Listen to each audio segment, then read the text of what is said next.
Hey, it's Bob and Lou at the Two Old Guys Garage. It is July 2nd, and we've made some progress in that we did locate a smaller condenser that will fit across the front, basically, of the Anglia radiator. You can see how much smaller it is than the one that came with it. Obviously, being smaller, Lou, that'll reduce the efficiency, but yeah, it's going to reduce the efficiency. But I mean, you know, it's a little car, right? You know, I mean, you're trying to pull a big fucking car. Okay, so what we got to do here is eventually we got to pull all this stuff apart and fit the new condenser in, fit the existing fan over the condenser, do the brackets, and put it all together. But we already got a few irons in the fire. Lou has constructed two brackets, left and a right, to bolt the evaporator unit inside the car. So I'm going to pause here and we're going to finagle with this and see if we can get it mounted. I'll be back after a while. Bye bye for now.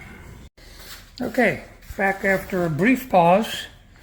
We held it in place and decided that we're going to end up taking the mounting holes of the bracket that go to the unit and slot them on the mill so that we have a better ability to adjust it in and out, because it's where the existing holes are, it's not close enough to the firewall, sticks out too far. So I'm going to pause again and we'll get back to you after we do that. Bye.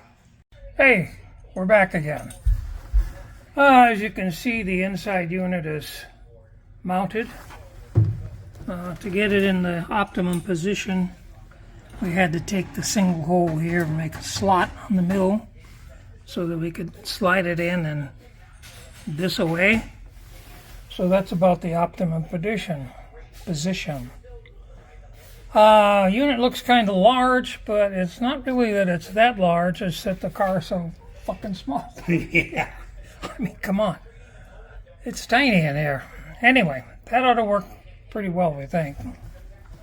We're going to have to take this bracket and notch this here, because in that position, the upper hose connection, which I guess is a return line, though.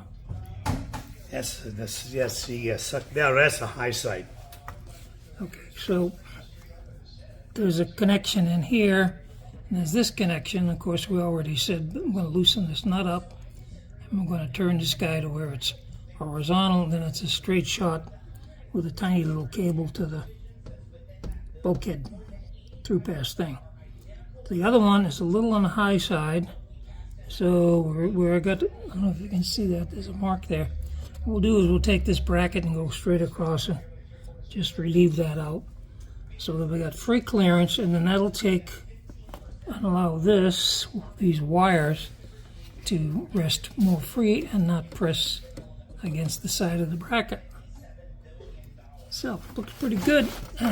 We got about maybe 1/8 of an inch clearance from the squirrel cage fan motor from touching the firewall, which is good, because if it did, it would probably vibrate the firewall when the fan's turning. But that's looking good so far. Any other comments, Lou? That's it. Yeah, that's... Okay, so do we go back to fucking with the radiator? No, might as well take that bracket off and cut Get it cleared and then mount them solid? Yeah. Yeah. Okay, so we're going to, just in there temporary, we're going to take this back out and we're going to modify the right-hand bracket before we put everything back in and tighten it down. So we'll be able to, again, clearance to get at this shit. Go through the thing. Alright, so I'm going to end this here. Don't know whether I'm going to come back or not for another tiny little pausing segment. So hang on. Catch you later. Bye. July 4th, 2025. Happy Independence Day, all you viewers. This is Bob and Lou at the Two Old Guys Garage. This is part 63, segment 2. And we're still working on the electric AC. Lou has taken his old existing fan and adapted it to the new smaller condenser that we had to buy to make it fit. And he's busy making brackets. And that's going to fit where, Lou, on the radiator? That goes right in here like that. So it'll be on the bottom half. And then the fan bolts onto this guy. Okay. So what are we going to do with all this space up here? Put another couple box fans up there. Okay, we're going to get the small, basically almost 5 by 5 by 1 inch boxer fans. And I've picked out a couple. Comes at a 2-pack, and it's IP68 weatherproofing, brushless DC motor, dual ball bearings, blah, blah, blah, blah. About 90 CFM each. And they come with grills, by the way. Huh? They come with protection grills, so you don't stick your finger in it. Anyway, we're going to end up mounting those two 12-volt boxer fans on the top. So make sure we have plenty of and then this air. guy here. Yeah. This is going to be all.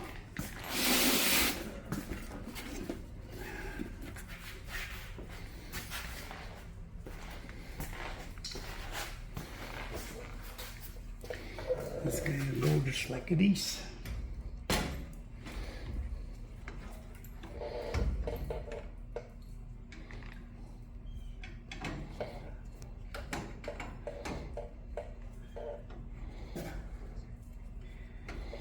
Okay, that guy will go like that. Oh, okay. That should work.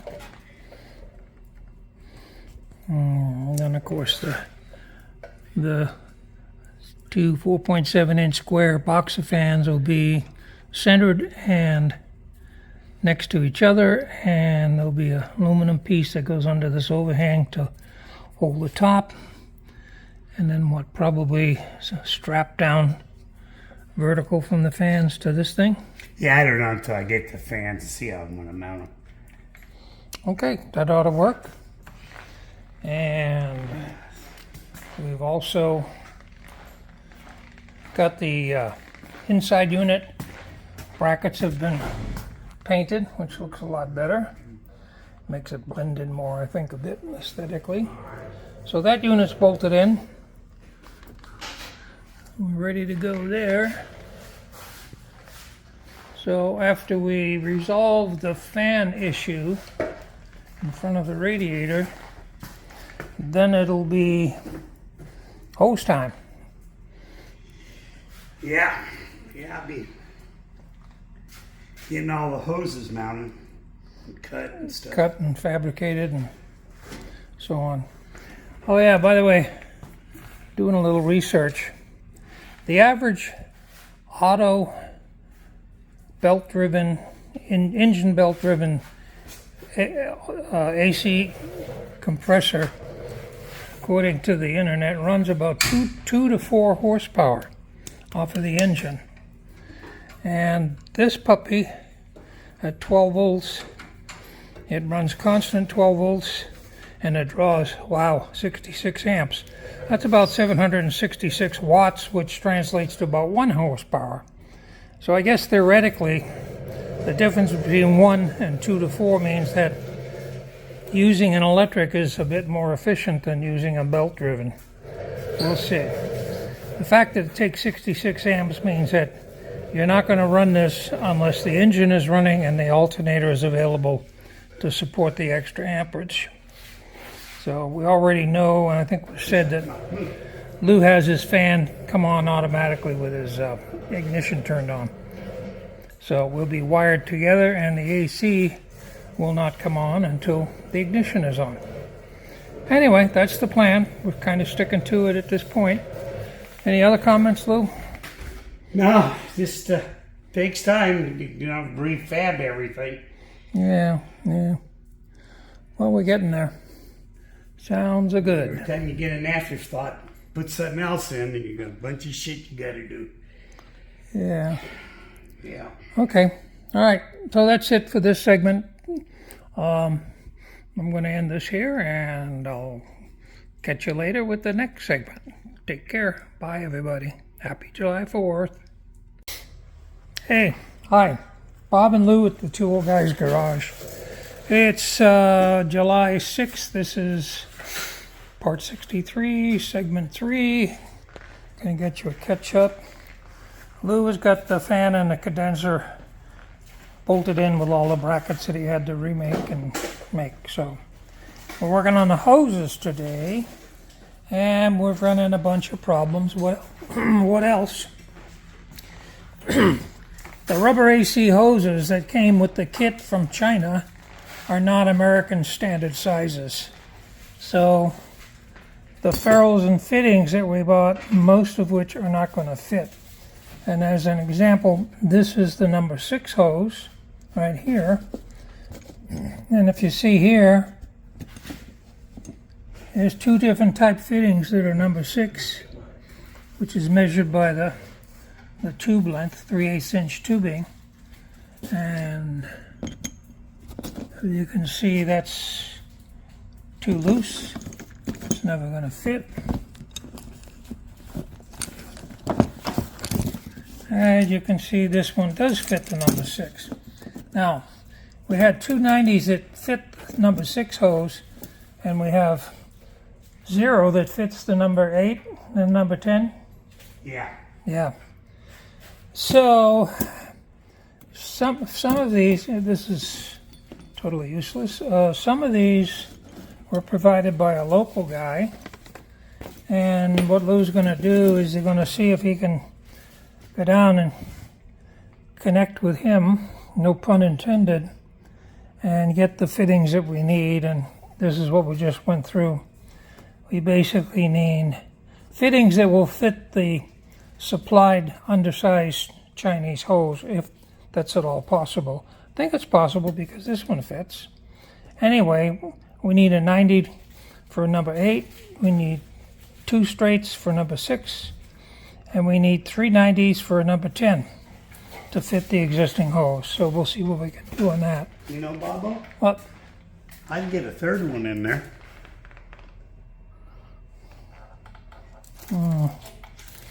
Yeah. But that's blocking airflow. Huh? No, I just... Oh, you'll raise them up. Yeah, it'd be up like that. 3 of them. Yeah. Fuck yeah, I'd throw her one more. Okay. Well, they sell us a One 2. single. Sell us a 2-pack. I guess you can get 2 more and one will be a spare, right? Yeah, I could do that. Yeah. Okay. Yeah, I got that. Yeah, which, by the way, viewers, those are the 91 CFM box fans that we just ordered to fill up that gap on the top. And they are, as I said before, brushless DC motors to IP68 weatherproofing for rain, and dual ball bearing on both ends of the shaft, the rotor shaft. So Made in fucking China, like everything else. Yeah. All right, so we're going to order another 2-pack, and we're going to put 3 across there. 3 across will work perfect. 3 right there. Yeah. Fuck yeah. Yeah. They'll do the trick. Yeah.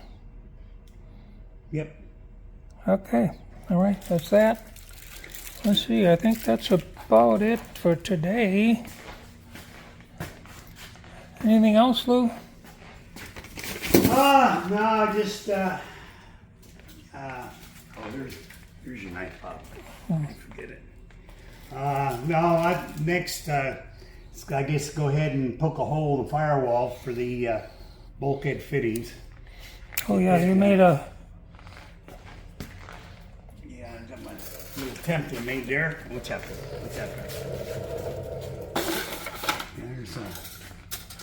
There's my template. And Okay. when you drill it out, that's what you get. All right. Okay, so that's that. And like I say, that's what you get for buying junk from China, you know? Oh, We don't, nothing made in this country anymore. well, all right, so that's it. Gidget? Coco? No more dog biscuits for you guys. All right, everybody. Take care. Stay safe. We'll catch y'all later. Signing off.